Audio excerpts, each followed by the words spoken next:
এবং ওই যে বলে যে বিশ্ববিদ্যালয়গুলো স্বায়ত্তশাসিত হ্যান ত্যান, এগুলো আসলে বাংলাদেশে খুব বাজে লেভেলের কথাবার্তা। বিশ্ববিদ্যালয়গুলো অবশ্যই স্বায়ত্তশাসিত, বাট প্রতিটা ভিসি তো হচ্ছে পলিটিক্যালি অ্যাপয়েন্টেড, হচ্ছে এখনো হয়েছে, লাস্ট 6 মাস ধরেও ভিসি সব পলিটিক্যালি অ্যাপয়েন্টেড হয়েছে। তো সবকিছুই তো দেশে পলিটিক্স এবং হচ্ছে যারা ক্ষমতায় তারাই নিয়ন্ত্রণ করতেছে। তো খালি গুচ্ছ ভেঙে যাওয়ার সময় তখন কথা আসছে যে না, স্বায়ত্তশাসিত প্রতিষ্ঠান, কিছু বলা যাবে না। তাইলে তোমরা ভিসি যে পলিটিক্যালি নিয়োগ দাও, তোমরা যে ভিসি পলিটিক্যালি নিয়োগ দিচ্ছ, সবকিছু পলিটিক্যালি নিয়ন্ত্রণ করতেছো, সেখানে আসলে কি? তো গুচ্ছ স্টিল নাও গুচ্ছ একসাথে হওয়া পসিবল। জাস্ট আমাদের মনে হয় 26 তারিখ যদি আমরা একটা স্ট্রং বার্তা দিতে পারি, মিডিয়া প্রেজেন্স যদি আমরা করতে পারি, অনলাইনে আমরা যদি হচ্ছে সব কনসার্নিং মানুষ যারা আছে তাদেরকে বোঝাতে পারি যে গুচ্ছ থাকা কতটা ইম্পর্টেন্ট, তাহলে আমার মনে হয় এখনো পসিবল। কারণ বাংলাদেশ এমন একটা দেশ যেখানে মানুষ হচ্ছে সরকার বলি, অথরিটি বলি, তারা আসলে হচ্ছে যে টেরা না খেলে কিছু করতে চায় না। সুযোগ পাইছে যে হুট করে দেখলাম হুট করে বের হয়ে যাচ্ছে মানুষ।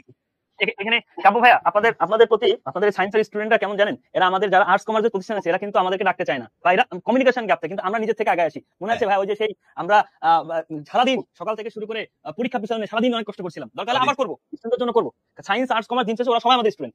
তো আমি এতটুকুই বলবো, আমরা সবাই যদি একত্রিত হই আমাদের স্টুডেন্টদের জন্য ইনশাল্লাহ আমরা আবারও কষ্ট করতে পারবো। একটা দিন কষ্ট করলে মাঠে নামলে আমাদের আসলে কিছু হবে না, বাট ওদের উপকার হবে। তো সবাই মিলে 26 তারিখে ভালো একটা কিছুর অপেক্ষায়